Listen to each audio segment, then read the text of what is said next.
You are now listening to the Someone's Favorite Productions podcast network. Hello and welcome to Tumbleweeds and TV Cowboys. My name is Hunter. In this podcast, I'll be joined by a different guest each week to discuss a classic Western movie or TV show. I've been a fan of classic Westerns for as long as I can remember, and in recent years, they've become very nostalgic for me. I love the aesthetic, the tropes, and I love seeing different filmmakers' takes on them. At their best, they're incredibly entertaining, rewatchable, and some of my all-time favorite movies are Westerns. We'll mostly focus on Western movies made in Hollywood, but we'll also be covering spaghetti Westerns, and one thing I'm very excited to get into are Western TV shows. I've got some amazing guests coming on the show, film professors, historians, and podcasters. And Tumbleweeds and TV Cowboys is part of the Someone's Favorite Productions podcast network, and many guests on the show will be from other shows on the network. Thanks for listening.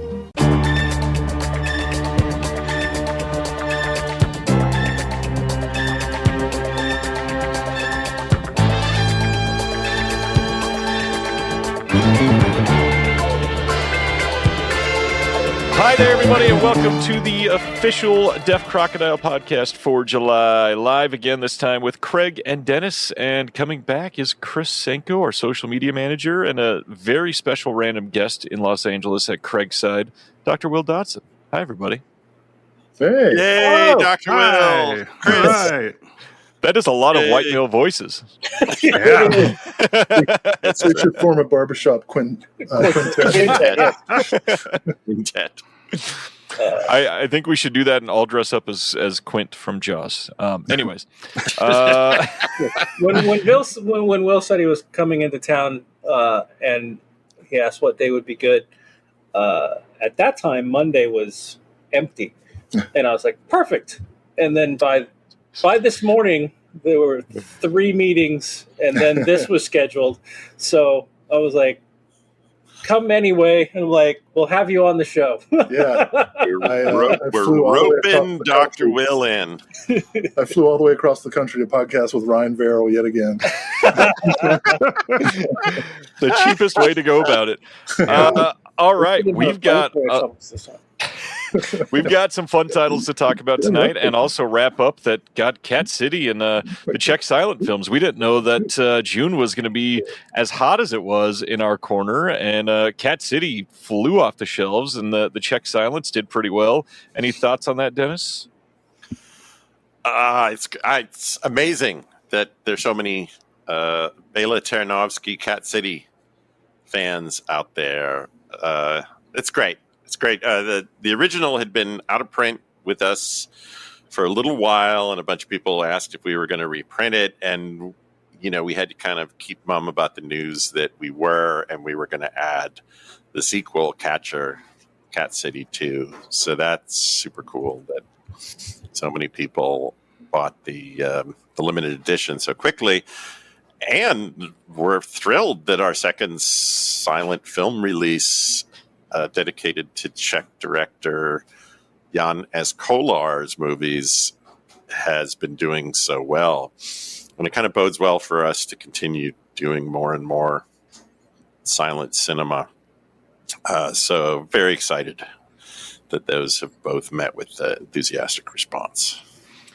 I will say the first 2 releases that aren't in the thick, chunky boxes, and most of the feedback we got when we announced it was that people were kind of happy about it, but you still never know. And so it's kind of good to see that, our fan base did not abandon us because we got rid of chunky boxes. We just got in the June titles over the last literally 48 hours, and after looking at those quite often to do inventory and all that such, man, all I got to say is, once again, that Dave McKean cover art really sings in person, and I cannot wait for people to get these. The first orders have not shipped. They're going out tomorrow morning, but gosh, these so special. I obviously loved the Alrani and the Student of Prague that came out last year, but the covers on these 2 are freaking incredible. And he's working on another one already for us. Is that true, Craig? That is theoretically true. I love that Dennis confirmed it and then asked Craig if it was true. It's true in as much as that he said yes, and then the last thing the way he worded it was a little worrisome. He's like, "I will do my best." I'm confident he will come through. All right. I'm sure he meant I'll do my best. Right? No, I think he meant he'll do his best to be able to do it in time. He's a very busy man. Yes. Well, they are great, and in the next few days, well, hell, by the time you're listening to this, hopefully all the subscriber shipments have already shipped out, and third-party retailers will be getting those very, very soon. Yeah, great month, and we got 2 more exciting titles to bring up, including one that if you were a subscriber in the first half of the year, you got a companion film, and then another incredible animated title that is, I think it's about to premiere at Fantasia, right? Well, technically it premiered there a few years ago, but it was during the pandemic, so it was like a sort of premiere. And since he's got a new film out that is premiering there, they wanted to invite his previous film back for a second go-round, since it kind of got the short stick last time. Right. So he's got two films playing there. Yeah, we're talking about the great Filipino animation director Avid Leongoren, and Hayop Ka is the film that we're releasing, and his new film, which is premiering at Fantasia and recently had its world premiere at Annecy Animation Festival in France, is called Zaza Zaterna. So we're very excited that we're working with Avid and his team at Rocket Sheep Studios to put out Hayop Ka, because as Craig said, it came out at the beginning of the pandemic. And so it screened at Fantasia, but at that time they were online. And so, of course, it didn't get nearly as much buzz and appreciation as it deserves. And the fact that he now has his new film, Zaza Zaterna, is a great kind of confluence. Like the planets have aligned, I think, for us to put out a Hayop Ka working with Avid here in the States. Amazing. Well, it's such a fun movie. I really hope people really dig it. It's an animated cat movie, so it's already got that going for it. But yeah, when I watched it, it's just so much fun. It's very witty, and it's very adult themes. Like there's nothing overtly R-rated or anything. It's not made for kids. It's made for adults. It's a lot of fun. And yeah, and then when I was editing, putting the commentary track together for the disc, that was the first time I'd really seen or heard Avid talking, and it's clear, his energy and fun come through in the film, and it's a really fun commentary track. So make sure when you get the disc, don't skip that commentary track, because he is a lot of fun. And he tells you there's so many jokes that you will miss in the commentary track. He points out a lot of them that they put in there that you won't notice because there's so much else going on, or they may be inside jokes, or specifically there might be signage in Filipino. It's a great commentary track, a lot of fun, and it's going to give you a lot of insight into a lot of the humor that you would miss otherwise. Well, Avid describes it as the first adult animated feature made in the Philippines. And as Craig said, it's not because it's, R-rated or NC-17. It's because it actually is about adults and deals with adult themes. And even though it's an animated film and the lead characters are a female cat and 2 male dogs, and there's a male frog and various other animals, it uses that to talk about modern love, modern romance. So in that sense, it's almost like romantic comedies here, like I don't know, like Bridesmaids, or what is it, My Best Friend's Wedding, or it's almost like a Julia Roberts rom-com, but told using animation, and it's a loving satire and homage to the telenovela genre in the Philippines. Yeah, it's a bit more melodrama than a typical American rom-com. It's really fun.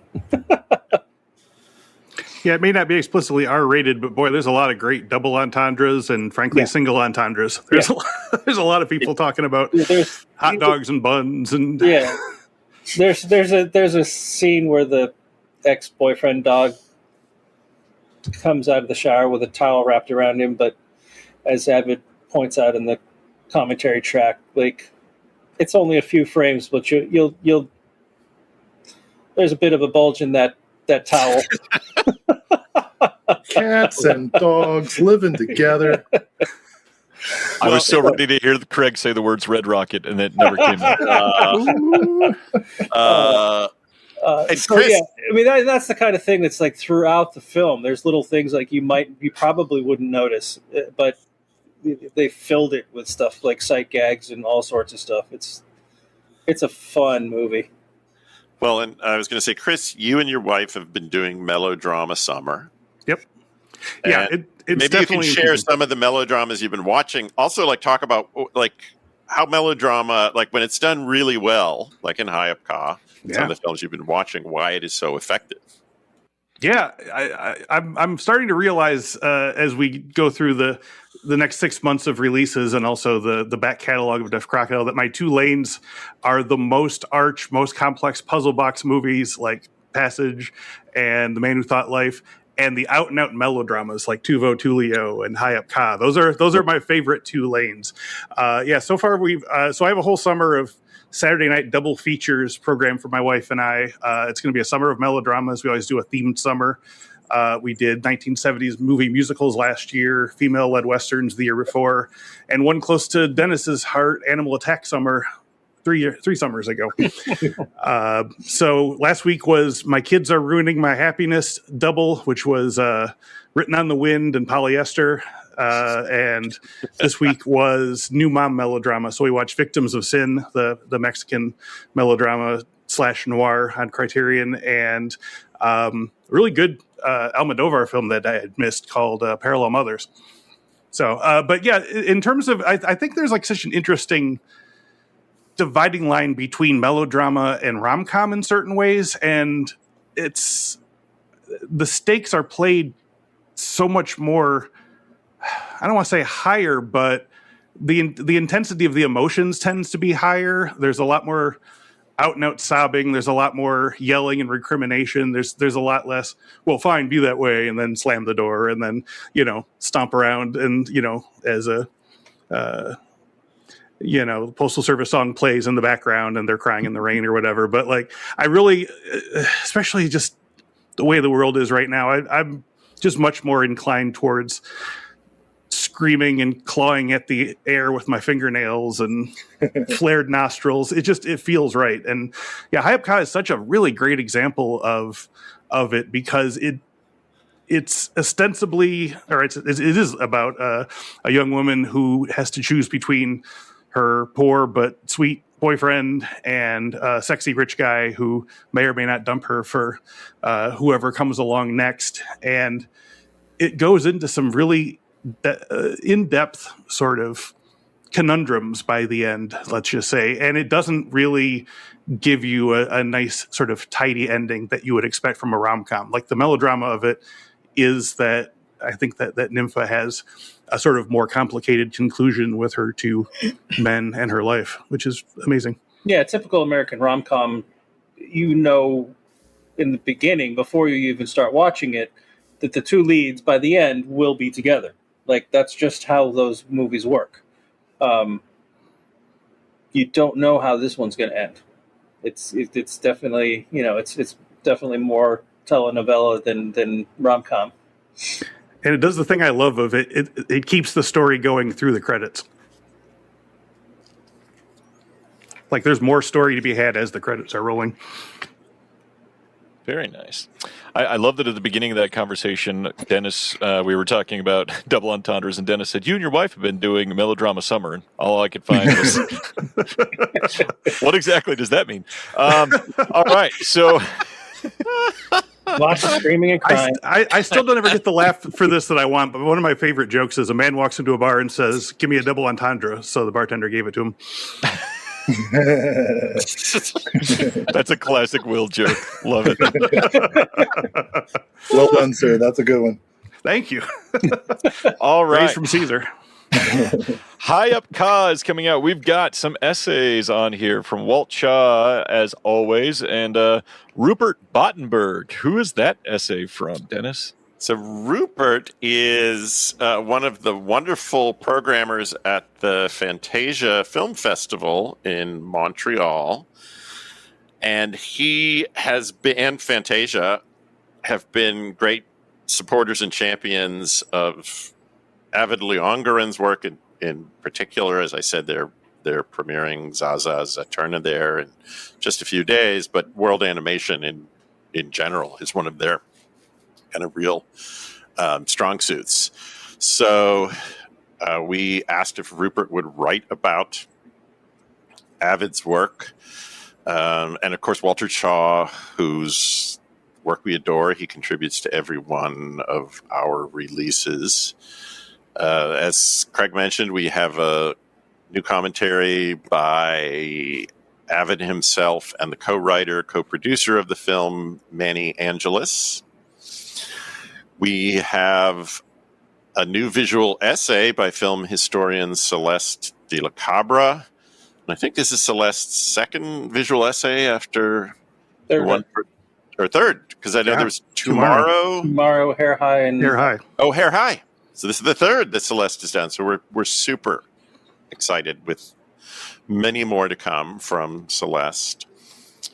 There's a new video interview that I conducted with Avid talking about the history of the film, and he actually walks us through his previous film, which is called Saving Sally. It was actually his first feature film, and it took a really, really long time to make / remake. And I don't want to kind of give away the story, but it's really fascinating. It actually shows you how arduous a journey can be to get your idea and your vision onto the screen. And it's really fascinating. I highly encourage everyone to watch the video interview with Avid, as listen to his comment. The video interview, your interview in general, just talking about Hayop Ka was quite lengthy. So we actually broke it up. So there's like part one where you're talking to Avid. There's part two where you're talking to both Avid and the co-writer, and I'm blanking on the name. And then the whole saga of getting his first film made is a whole separate video, because it's fascinating stuff, but it was well over an hour altogether, so we split it up for easy digestion. Well, and then we have a number of short films by Avid, which are really incredible. But I think I want to hand this over to Craig for the product warning on these films. And it's is this that one finally that we talked about? Yes. Oh no. Yeah. So I think there's 5 short animated films from Avid that we included on here. Each one gets darker and more depressing than the last. And there's one in particular that I even put on the Blu-ray menu. There's a warning, like, this short is going to ruin you. So I don't want people saying like you didn't warn me. Like it's literally on the Blu-ray menu. I was depressed for like 2 days. Like so. Wow. But I mean, that gives you an idea of how effective a short. It's like 5 minutes, I think. Like, they're brilliant, but they're really good. But as lighthearted and fun as Hayop is, and Avid himself is just a ball of positive energy. The shorts are from the dark places. I don't mean to add to the melodrama, but I genuinely heard this what the short was when I was standing outside of a movie theater in Columbia, Missouri, about 5 or 6 months ago, the day that I decided I was walking away from my day job and I was having this big existential crisis. And Craig telling me about the short made me more depressed than realizing I was going to have to leave my stable job for the first time in 17 years. Sorry. That ain't a ringing endorsement. I don't know what is. I mean, honestly, I felt like I had to put the warning on the Blu-ray because I didn't know what it was going in, and it fucked me up. If you love animals as we do, and as clearly Avid does, because he has a number of rescues. If you follow him on social media, you'll see that he has rescued many, many animals in his family. Loves, depicting animals in his work, Hayop. This short film is such a heartbreaker. And it is one of those things that once seen can't be unseen. And they're all great. And they're all so the subject matter, obviously is enough to be like, oh, that would be depressing. But he's a very talented filmmaker and storyteller. Oh. And squeezed every bit of sadness and pain into 5 minutes, man. Yep. Well, here's what's remarkable, and Avid talks about this at length, both in his commentary and in the video interview, is the Philippines has long been a powerhouse in the animation world, but it's primarily work that is essentially kind of farmed out. So they're big animation production houses in the Philippines, but they're doing work for Japanese TV networks and producers. They're doing work that will stream here in the United States. So there has not been a lot of homegrown, homemade, home-produced animation in the Philippines that depicts Filipinos and addresses their life, their culture, what's going on there, which is why Avid's work with Rocket Sheep Studios is so groundbreaking and so necessary, that he is like blazing this new trail, which he himself said makes things really difficult, to tell stories about Filipino life and culture. And I think Hayop is like the perfect example of that, which is why it is, I think, really necessary to watch the film and listen to his commentary as well, because there are a lot of specific cultural references that you won't get unless you're from the Philippines, and Avid kind of shares a lot of those with us, which really enriches the film. So we love this movie. And it's definitely, you can probably tell. Yeah, really, and it's definitely not a matter of if you haven't watched the commentary, you won't enjoy the film. You'll totally enjoy the film before watching the commentary. The commentary is just going to give you a whole nother level of insight and appreciation on top of all the surface level. That's so great. And Avid was even good enough to share some early concept artwork and a teaser trailer for his new film, Zaza Zaterna, which won't be coming out for a little while since it's just now playing on the festival circuit. But anyone who's a fan of his previous work, and Saving Sally is fantastic for anyone who can track it down. His first feature is really wonderful. We love Hayop, and we are waiting with bated breath, as they say, to actually see Zaterna. But the little snippets we've seen so far. The trailer I saw, I was like, oh shit, I want to see that. I've just seen the stills, and I'm like, I'm very invested in this. It's exciting. I love these things, and yeah, fully agreed on the commentaries. I mean, especially with, not to just shout out Deaf Crocodile stuff as we're listening to them, but across the entire home video industry, these foreign films, a lot of these, people from these countries that come in and speak on them, or film historians that are from that era or that area of the world and can give more context. Gosh, it's like unlocking the next level of the film when you really deep dive into these. And people like Will, who's sitting here today and can provide an incredible commentary and a deeply researched, full, wide breadth of knowledge. It helps. It's like a cheat code for unlocking literal months of research into a span of 90 minutes. So yeah, thanks to people like Will. Will, what is your favorite commentary that you've done recently or ever? What was the one that you were like, oh, that really came out great? That I've worked on? Yeah. Oh, God. Well, I'm awfully partial to Felidae, of course. It's a great one.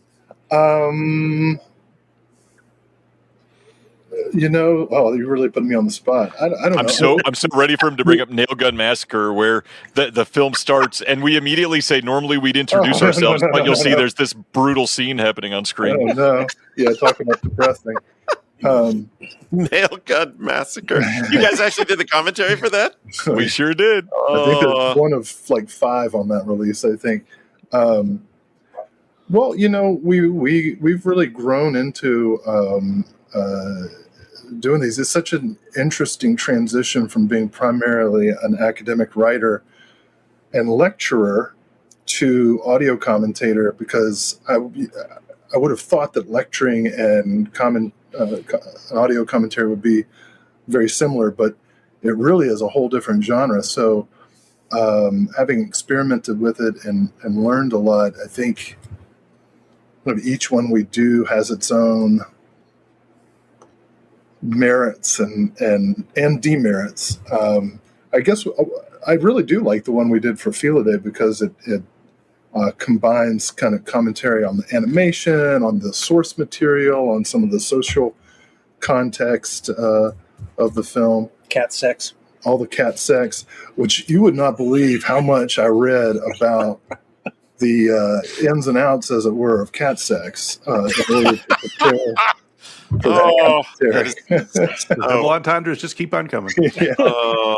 So bad. So that one, and I also really like one that just came out, that one of our earliest recorded ones for Jess Franco's Jack the Ripper. I'm a big fan of Franco and a big fan of that film, so that one I think turned out pretty well too. But Felidae is very close to my heart, because it was so much fun to stretch ourselves and research in so many different directions at once. And puns. Lots of puns. So many puns. And Ryan had all this knowledge about Don Bluth animation that he could bring in, and that was a lot of fun. I felt like that was one where we really started to feel professional. What was Briefly. what was the best pun that didn't make it on the disc? Well, there are a lot. There were a lot. There were a lot of vetoed puns. Well, now's your chance. Give me a list. Just run down. I think the first draft had us saying the word perfect like 18 times. There were a lot of per puns. There was one of the things that we found with regard to the coital habits of cats was a feature of the cat phallus, which is that it's barbed, and that there was quite a bit of logistical Carefully how you say these next words. Logistical maneuverings and Sure will. a little bit. I don't want to get into too much. Having heard it, there's a lot of screaming involved. Yeah. So there were some jokes about safe words and we have drifted into the arena of the unwell, to quote one of my favorites. Actually, we most definitely drifted away from God's light. We are far from God's light now. This is actually apropos because I was just thinking as we were talking about melodrama as a genre, the great feminist scholar Linda Williams, who just passed away last year, whose famous essay "Film Excess" or "Film Bodies: Gender, Genre, and Excess," which links horror films, pornography, and melodrama together in the non-linguistic expression of emotion through screams, through moans and sighs, and through weeping. And the intensity of the emotions expressed in those three genres that take them into these sort of over-the-top, hyperbolic states of human pain or grief or fright or lust and release. Ultimately, it was what unites them all. And so that's one of the reasons I'm really attracted to the breadth of cat movies that you all have been putting out, because they touch on all of these different emotional registers. Melodrama, perhaps most authentically, because, grief is such a universal emotion. And I think this disc is really going to tap into a lot of opportunities to meditate on that. It's so funny. I suddenly had this kind of deep buried memory. When I was a kid, one of the films that I used to watch all the time on local TV in Pittsburgh was the early 60s animated cat musical Gay Paris. Oh, yeah. Yeah, with that Blu-ray has been in my Amazon cart for months. Yep.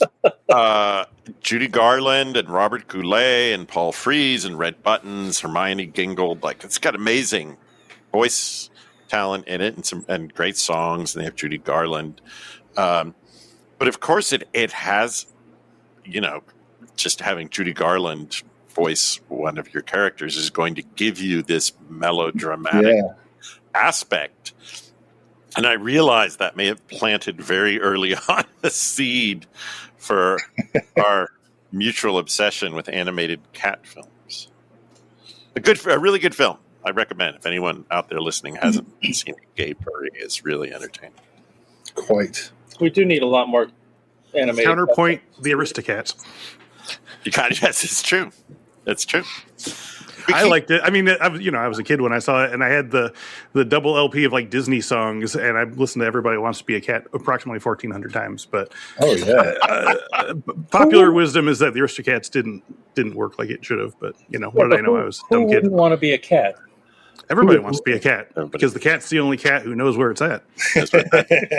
Aristocats has fantastic. Everybody's picking up on this feline beat because everything else is obsolete. Yeah. Well, they both actually have a great mid-century animation style. I do really like animated. I do like the rough animation style. Features of that one, and shorts of the late 50s, early 60s. They use that really angular kind of mid-century and a lot of the backgrounds and the color tones and everything. So I know we're wandering far afield from Hayop Ka, but it is part of this lineage of great animated cat movies, of which we've now put out. Craig, how many have we put out? Oh, God, I don't know. Quite a few now. Quite a few. Holiday, Tamala, Hayop Ka, Cat City. Cat City 2. That's at least 5. Yeah. We're putting out Tamala 2030. Early next year. For anyone who is, and we've gotten some emails and messages on our Discord. People are saying, yes, we are absolutely still releasing Tamala 2030, A Punk Cat in Dark, which is the sequel to Tamala 2010, A Punk Cat in Space. equally brilliant and Fantastic. surreal and psychedelic and brain twisting. It's easily the equal of the original film. We have just been working with the producers and the filmmakers in Japan who want to coordinate our release here in the U.S. with their plans to put it out overseas. So that's why we have held off on any release of it here until we can kind of do it in tandem with their plans to have it in theaters in Japan. But for those who have been waiting, it will be coming out early in 2027 from us here at Deaf Crocodile. Incredible. What else is incredible is glove puppets and the way that you can film those in a way that looks extra special because, my goodness, we finally have the companion film for Legend of the Sacred Stone in Demigod. The legend begins. Let's hear about Demigod from Dennis. So Demigod is the second feature film from Healy International Multimedia that is a direct spin-off of their very long-running Budaichi glove puppet martial arts TV series that started in the mid to late 1980s in Taiwan. There have actually been a number of different Healy series, but one of the through lines is that many of them revolve around the exploits of the kind of beloved white-maned hero Su Huan Jan. And he's immediately recognizable because he has this incredible mane of really long white hair that tends to kind of billow around him like I don't know, like David Bowie in Labyrinth, like a K-pop superstar. It's one of the things that he's most instantly recognizable for. And Legend of the Sacred Stone, I would say, is a little bit more like Jim Henson's The Dark Crystal. It's a really epic story.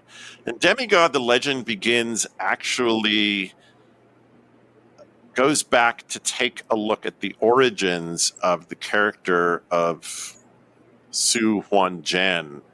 And it's no less spectacular in terms of the martial arts action. And in fact, in many ways, it's even more jaw-dropping because in the 20 plus years between the making of Legend of the Sacred Stone and Demigod, the Legend Begins, of course, their techniques for doing both in-camera effects, manipulating the puppets, as well as augmenting with digital effects, kind of moved ahead by leaps and bounds. But in some ways, Demigod, the Legend Begins is a more focused story because it really kind of focuses on Su Huan Jan as a doctor of acupuncture. There is the murder of the Lord of Globe Castle. Su Huan Jan is implicated in that. He has to prove his innocence and then eventually unmask the real killer. And then we see puppets perspiring, we see puppets spurting blood, puppets fighting, puppets flying through the air. There are two wonderful kind of con men sidekicks.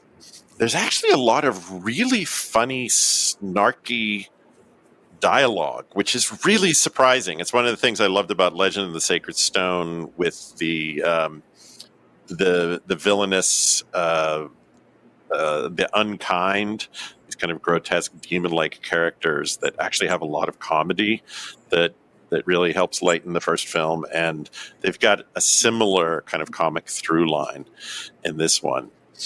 And they're both just incredibly wonderful. If you love Team America World Police, if you love the Jerry Anderson and Sylvia Anderson, Thunderbirds Are Go, or Captain Scarlet, those incredible 1960s TV series. And if you love classic Shaw Brothers martial arts films or Crouching Tiger, Hidden Dragon, like, it hits all those sweet spots. It's jaw-dropping puppetry and these incredibly complex and satisfying martial arts stories with, again, puppet sword fighting, puppets somersaulting in midair.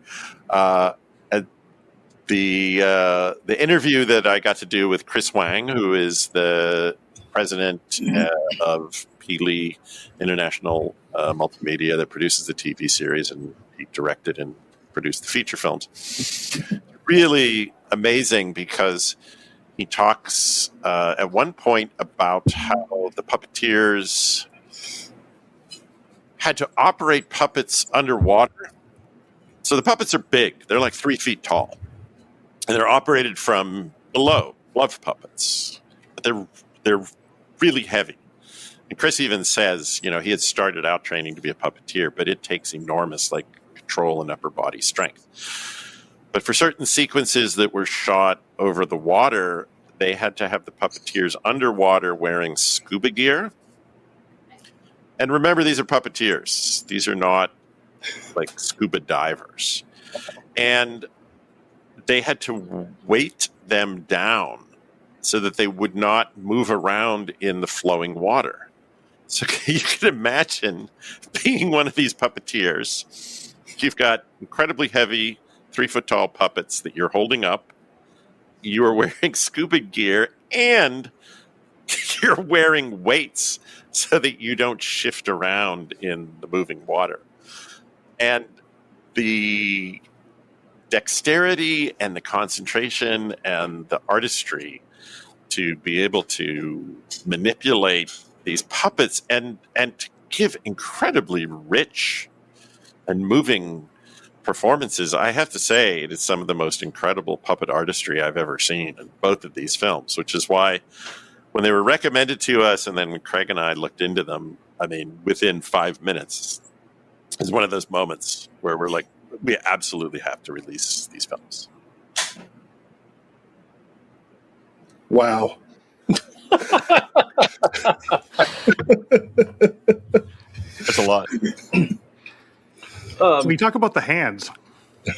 Yes, Chris, the articulated hands in this movie are next level. Like, I really, really enjoyed Sacred Stone. It's a lot of fighting. It's a little hard to follow, but apart from the overall nuance of the faces and the sort of body language, the hands are incredible. They pick up coins and they put them in a coin box. They pick up acupuncture needles. There's so much acupuncture in this movie. They pick up acupuncture needles and put it into other puppets. And I just kept looking. I'm like, how are they doing that with a puppet hand? Like, it's just mind blowing. But jumping back to Sacred Stone, if anyone hasn't listened to the commentary on that yet and felt a little adrift by the storyline in the first one, the commentator does a great job of really catching you up on like 40 years of Peely lore. And by comparison, like Demigod is a really great, straightforward. Like, I never felt like terribly lost. You get the sort of origin story of Suhan Jen, and it's a really, great hero's journey kind of thing. He's a big old book nerd. He makes his teacher mad sometimes, but ultimately he gets it all figured out. And they were mentioning in Sacred Stone the way that the woman character Rubin they would like shake her a little bit to show like being sort of choked with tears and saying how hard it was to do that with a puppet. And there's so much of that little sort of shakes and head movements and, again, hands doing unbelievable things. That didn't sound right. But yeah, there's less fights per minute in this, but also the last 15 minutes are just crazy 8 bonkers. It is just like one big insane boss battle, and it's really great, but it's also just like such a fantastic story. Yeah, I would agree that this one is a little easier to follow. It's just a more contained narrative. And that is one of the things I do really like about Demigod, and that choosing to go back and kind of look at what Su Huan Zhen's origins are.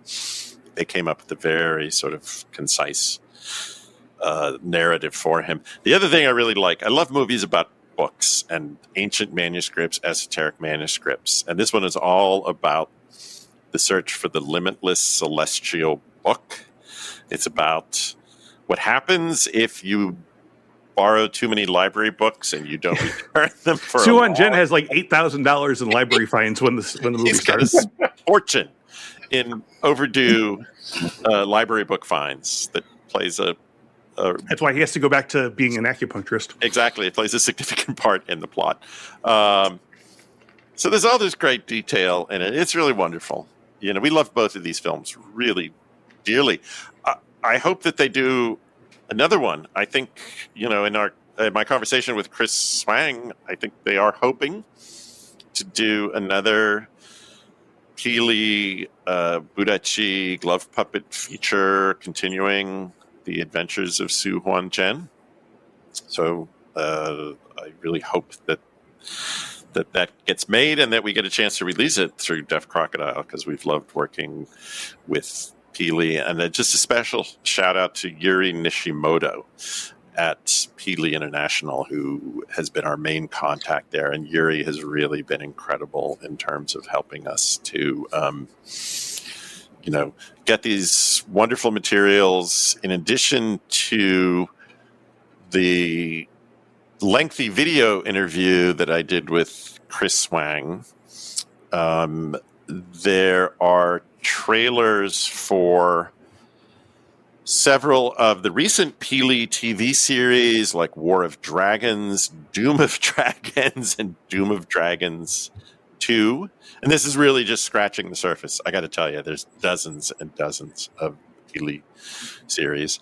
There are 6 making of mini featurettes, which are really fascinating, that documented the production of Demigod. Yeah, there's a lot of good behind the scenes stuff in those shorts. Yeah, I think they did not document Legend of the Sacred Stone quite as well, because when we asked them what did they have in the first one, they said, it was our first feature film, and we didn't take as much time as we would have liked to, so we kind of made up for it with Demigod, where they really covered a lot of the aspects of the craft and the production design. There's a wonderful visual essay by Evan Chester, film historian who contributes to a lot of our releases, called Innovation Within Tradition: How Peely and Demigod Synthesize Millennia of History. And there's an audio commentary by puppeteer and filmmaker Ben Wolfe-Page, who is associate editor of the Puppetry Journal for the Puppeteers of America. And Ben also contributed wonderful commentary to the earlier film, Legend of the Sacred Stone. And what's great about having someone like Ben do the commentary is because he is a puppeteer himself, he brings a tremendous amount of knowledge and expertise about the craft and just how unbelievably difficult and demanding it is to accomplish what we see on screen with these Budaichi films.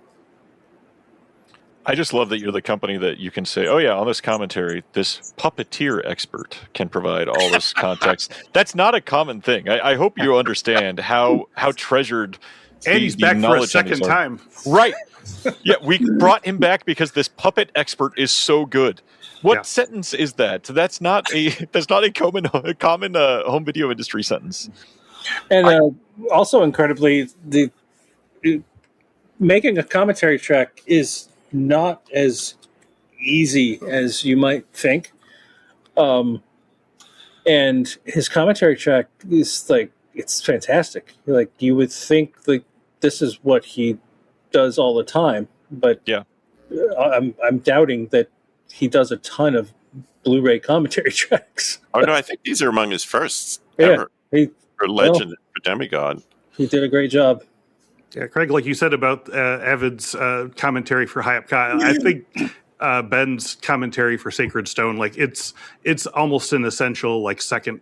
Yeah, Like when you watch it the second time, put the commentary on, because he goes so deep into, there's so much of that first movie where it's not only do you not recognize most of the characters and don't know who they're allied with, but then you have the extra issue of the unkind who can transform into looking like those puppets. And so at a certain point, you don't know who's on whose side and then whether they're even them, and Ben does a really good job at every moment of saying, sort of untangling the fan service of it. Because I think if you watched Peely for 40 years, like that movie would be just like full of like moments where you're just looking at the screen going, oh shit, like I can't believe he did him like that,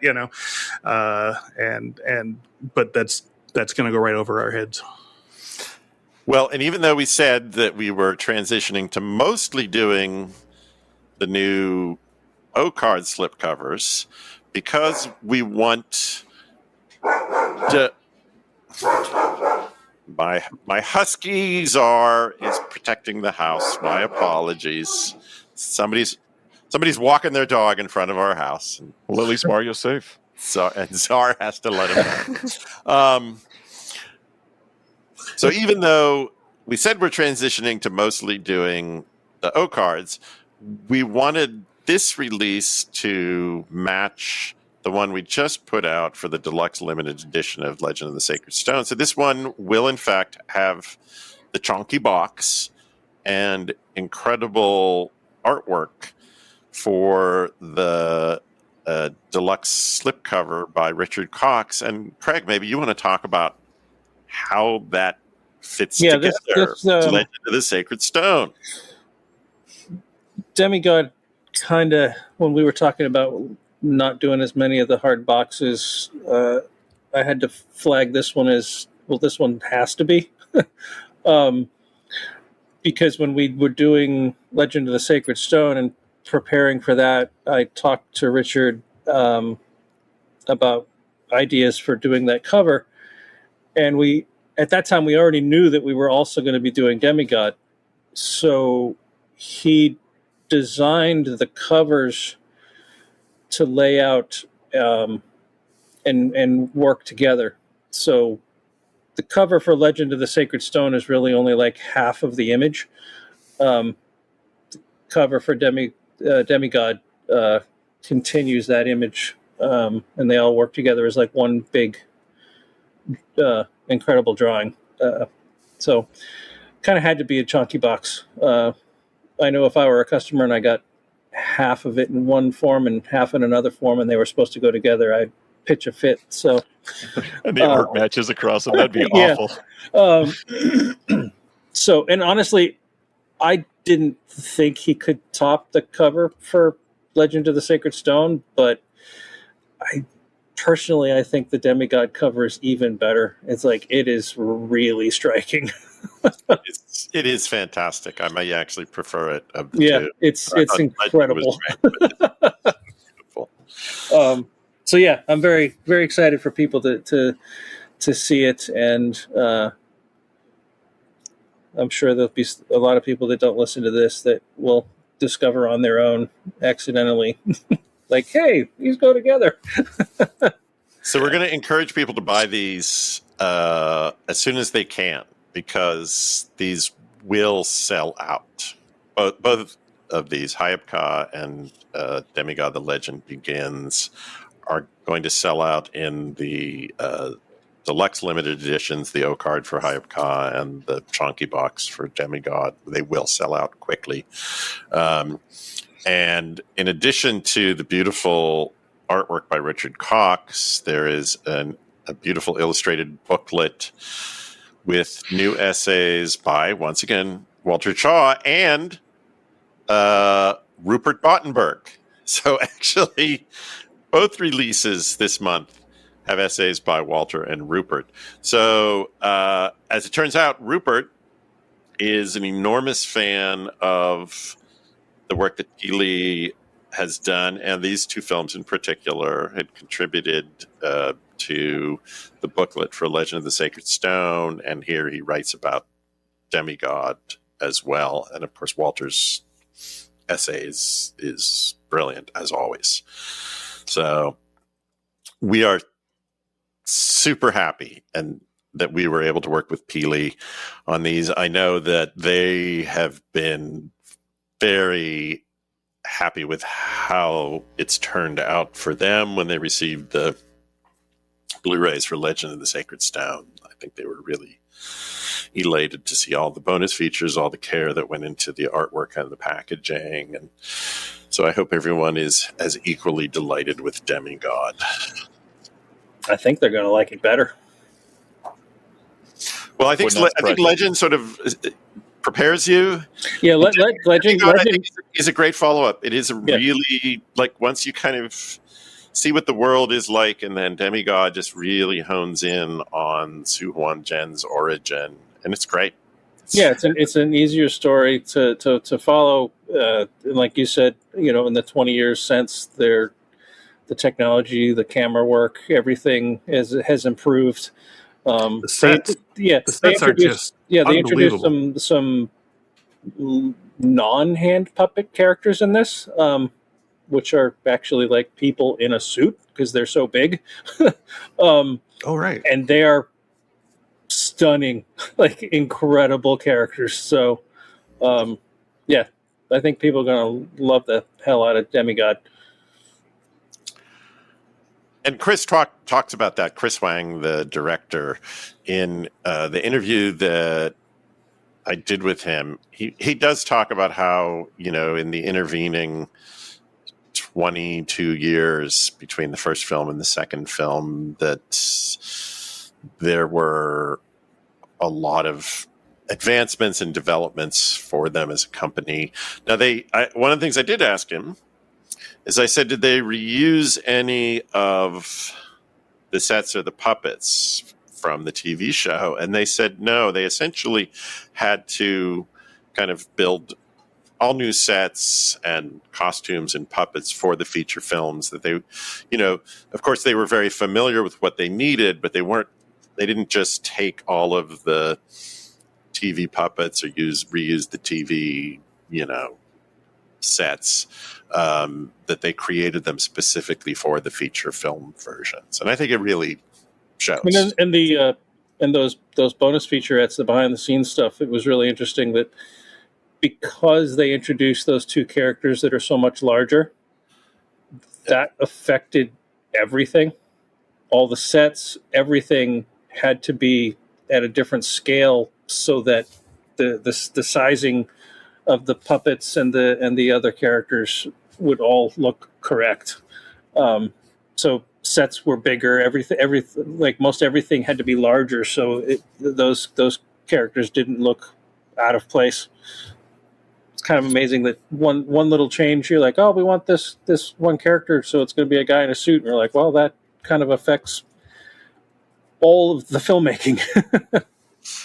Well, one of the things that Chris talked about, and I have to say, I think it was my favorite moment in the interview, is that between the production of the first film and the second film, they had a disastrous fire that essentially destroyed all of the sets, costumes, and the puppets that they used for the Peely TV series and for the features. And it was absolutely devastating. I mean, they had almost nothing left. Their entire warehouse burned. And they had been offering limited edition replicas of the puppets for several years as merchandising, and they were very high end. They were actually made from the original molds, and the costume department created, the same clothes for them, and so they were quite expensive, and they were pretty much exact replicas of the Budaichi glove puppets that were used on screen. And people who had bought these started reaching out to Pili and bringing in their beloved puppets and saying, do you need to borrow these?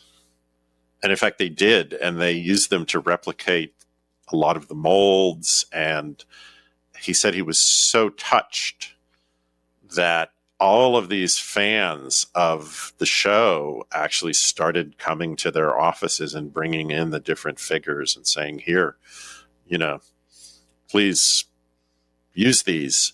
It's almost like if somebody had bought action figure toys and, the factory burned down and they lost all of the molds, and they start showing up and saying, here, and how obsessive collectors can be. And so the fact that they did this without being asked, I think was so moving to Chris and the other puppeteers at Pili. And they were so grateful that it helped them actually kind of recreate a lot of the puppets and the figures and the costumes. And they were able to get back into production on the series much quicker than they would have normally been able to.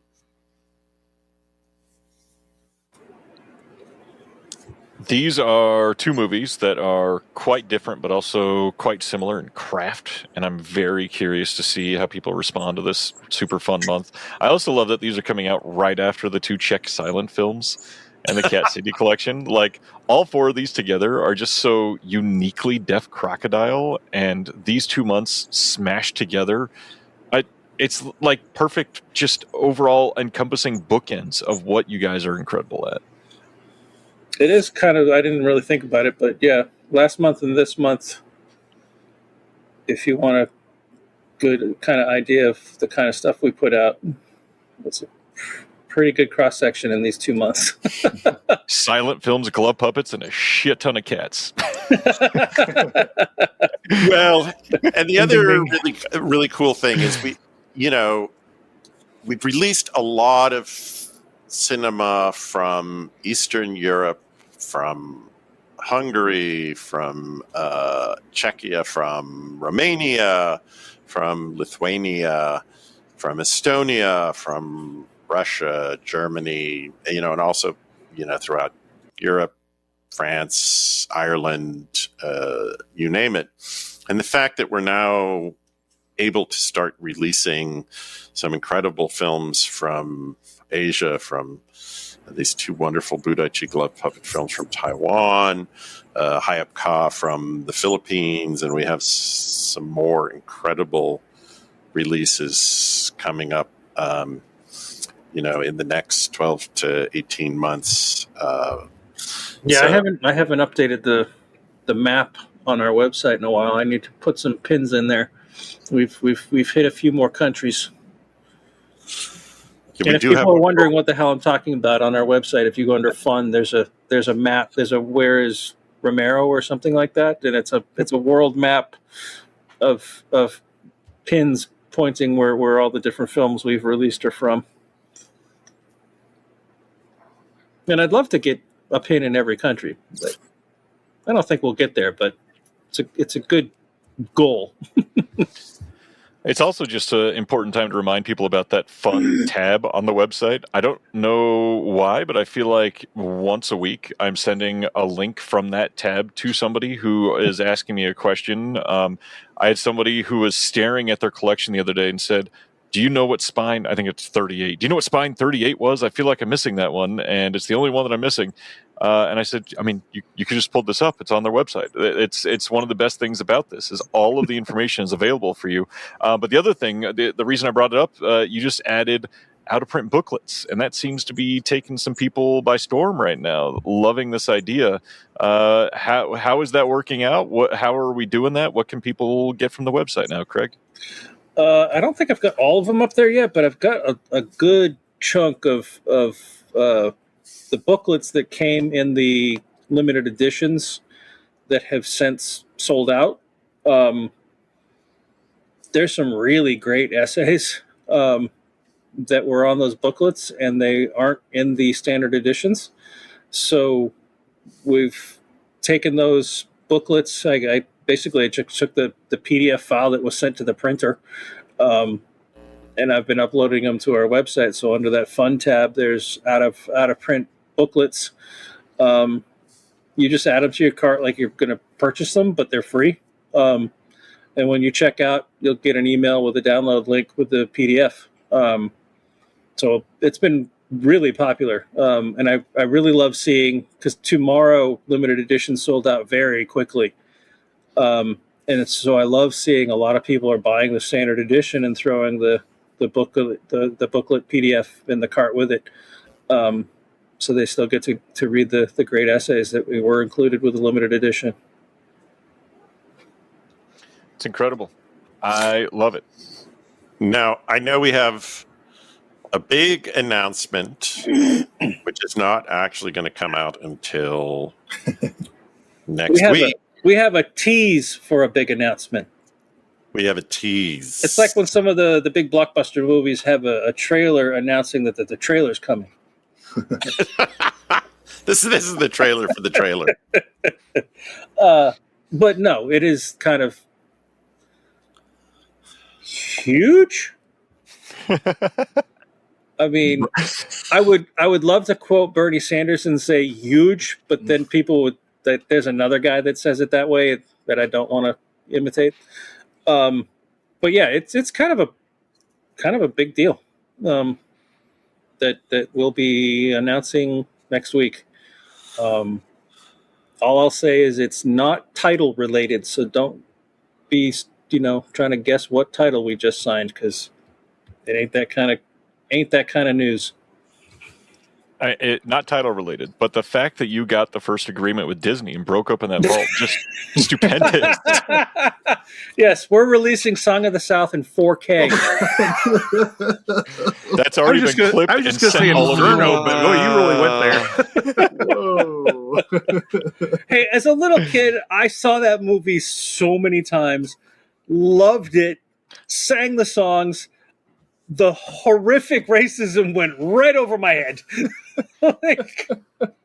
I saw it in the theater in the the 1980 revival, I think, too. And same thing. And I'm more mad at my parents who were like, "You've got to see this." I mean, there's stuff from just 10, 15 years ago I watch now, and I'm like, "Oh my god!" What were we thinking? The sitcoms from 10 or 15 years ago are quite out of touch comparatively. Oh, yeah. Well, we grew up watching Three's Company constantly. And I remember we were very excited to introduce our friend to Three's Company, who had never seen it. He's a millennial. And almost immediately, he was like, there was no laughing happening.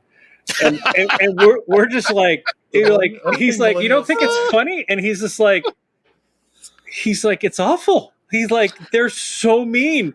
And the homophobia is just rampant." He's like, "Well, you thought this was funny?"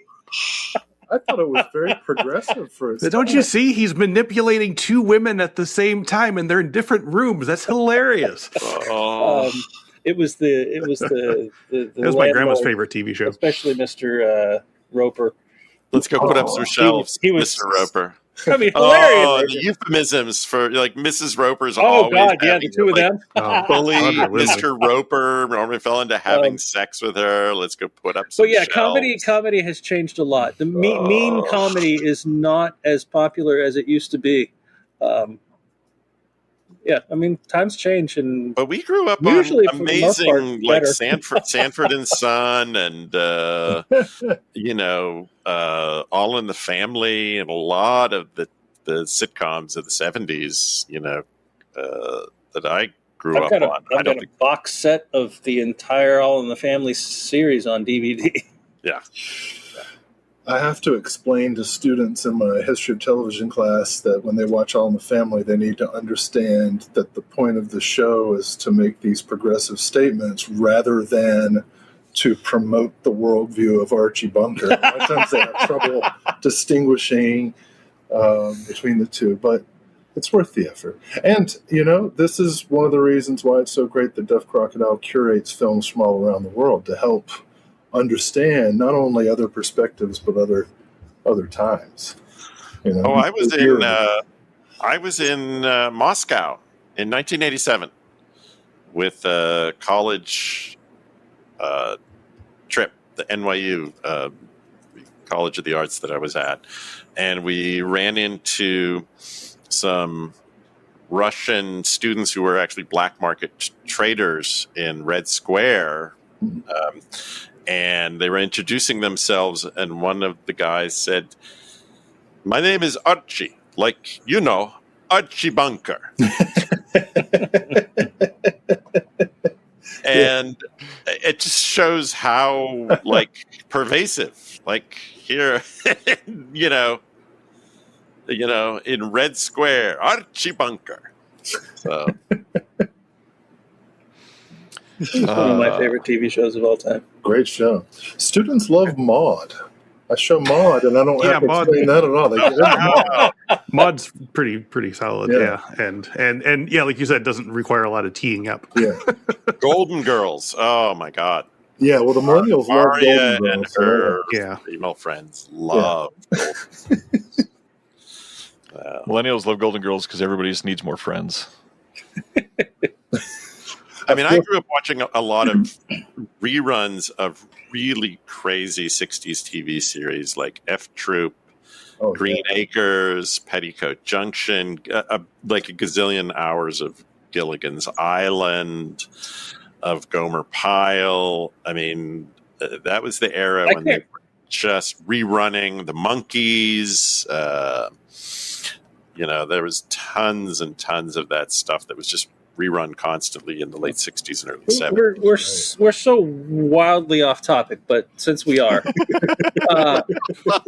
I can't remember the name of the show, but there is a Golden Girls live theatrical show with all men in drag playing all the characters. Oh yes, I've heard of this. And we saw it at a theater in downtown, and didn't quite know what to expect. And it's also it should be noted that they're not just doing a live stage production of an episode. This is a newly written for the show episode, but it's very much what an episode would be. Okay. It's Golden Girls, The Laughs Continue. It's fantastic. So if they're in your town and there's a live show, it was a lot of fun. We could do this. I call Blanche. I call Blanche. I'll get you a shirt that says I call Blanche.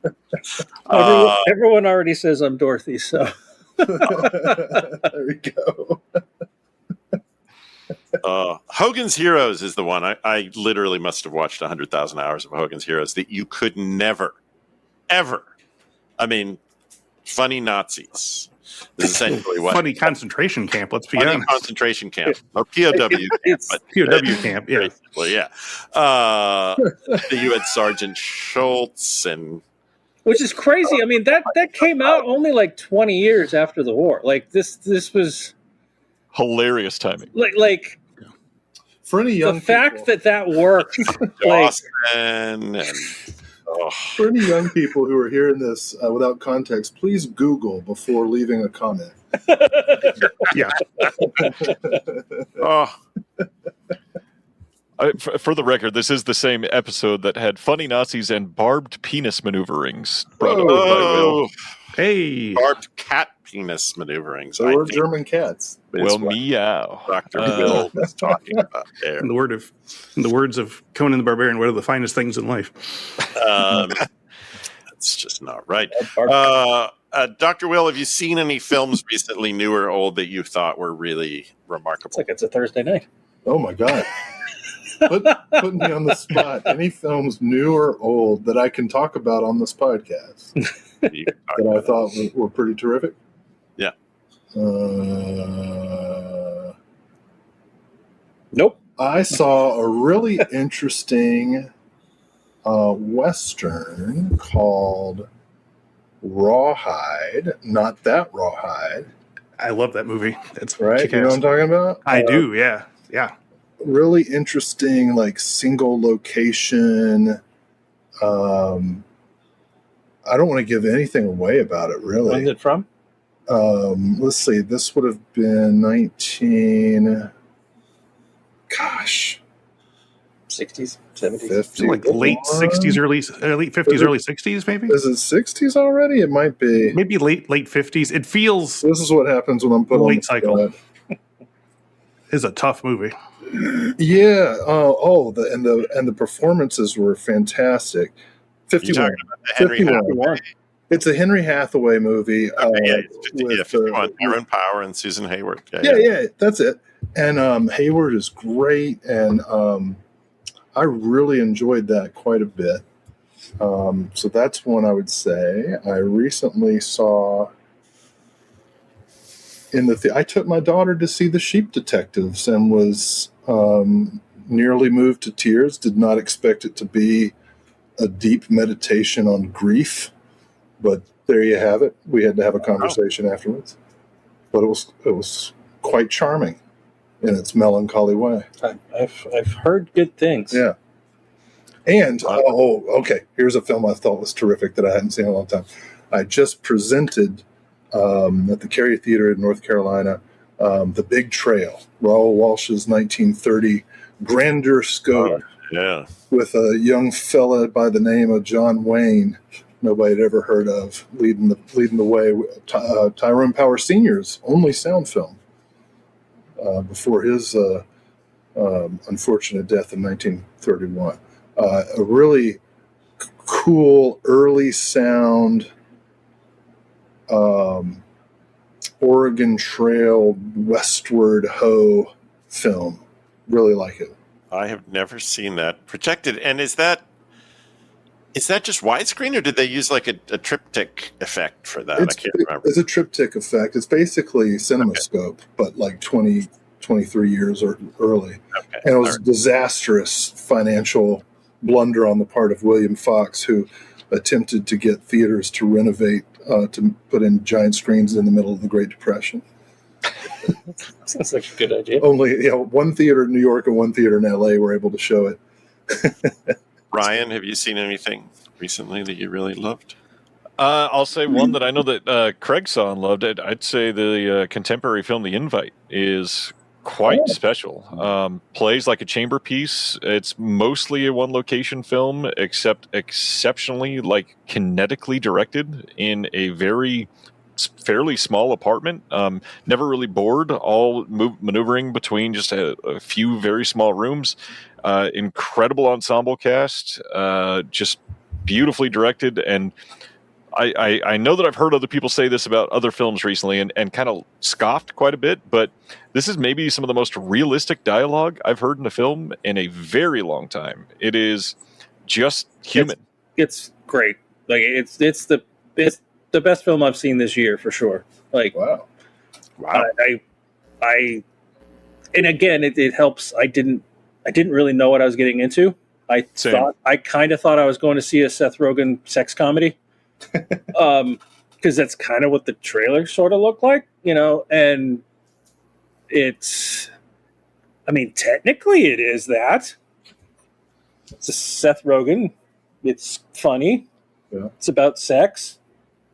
With Seth Rogen. But it's so much more than that. It's so well done. The writing, the directing, the score was great. It's one of those rare times where I thought it was a perfect ending. It left it open enough for you to have your own interpretation of the end or how it's gonna, what's gonna happen after. What continues. But loved it. I loved it almost as much as Twinless from last year. Yeah, that was probably the last film that I watched that I was just like, fuck, this is why I love movies. Yeah. And Chris, is there anything you saw recently that you really loved? Oh, I'll just bang the drum again for Parallel Mothers, the Almodovar film. I really was blown away about how good it was. And it's also the first one where he has said he sort of formally addresses the Franco regime.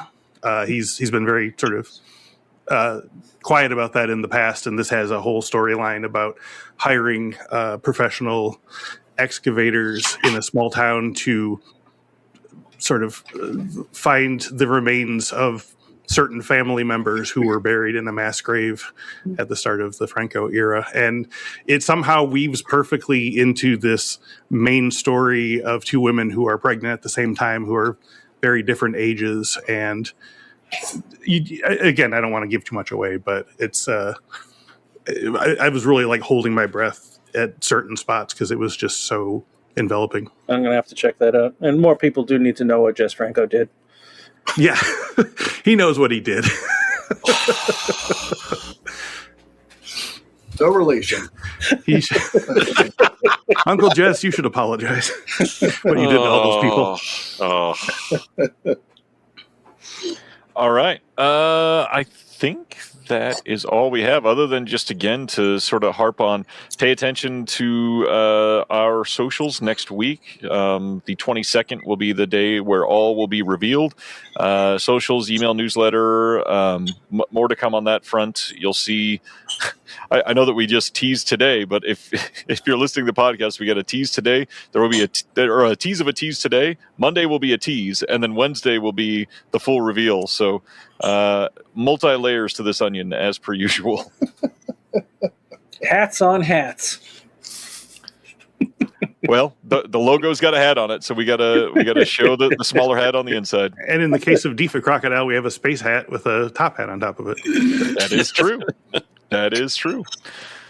All right. That's all I got, gentlemen. Thank you all for your time. Good luck with the July pre-orders. And everybody, check these out sooner than later. If last month was any indication, these are possibly going to be pretty well sold. Because, man, if people are upset that they missed out on Cat City that quickly, and honestly, this I kind of think is going to be 3 months in a row. Tomorrow sold very, very quickly as well. So. Yeah. You don't want to be the one that's scouring for a third-party retailer to get their copies or hope to get a members-only copy. Make sure you get it in there quickly. All right. Until next month. Thank you, Ryan. Thank you, Chris Thank you. and Will, for Mr. joining Will. us. Yeah, Will. All of you, thank you for being a friend.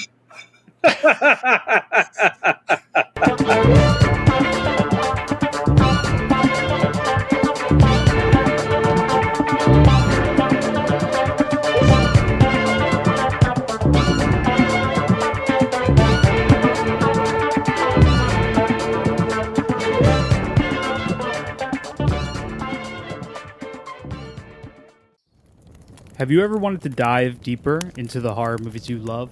Beyond the Blood is a horror podcast for fans who want more than just surface level screams. We do deep dives into the movies that shaped us, digging into director commentaries, behind the scenes stories, deleted scenes, and the special features that most people skip. Each episode is a love letter to the genre. We break down how these films were made, the creative risks that paid off or didn't, and the lasting impact they've had on the genre as a whole. From 70s slashers to modern nightmares, we celebrate the craft, chaos, and characters that keep us coming back. If you're the kind of fan who rewatches movies with the commentary on, or you simply grew up in the video store horror aisle, the Beyond the Blood podcast was made for you. New episodes every single week. Subscribe, and let's dig deep. Welcome to the Beyond the Blood podcast. Do you love movies? So do I. What's up, y'all? It's KB, and I love movies, inviting you to listen to The Conversation, a film podcast where passion meets perspective and opinion.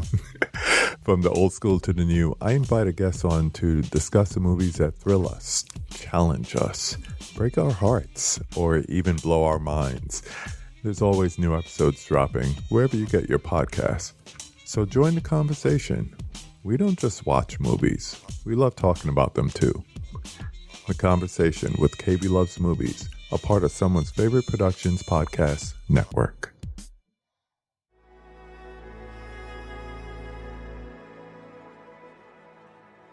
Thank you for listening.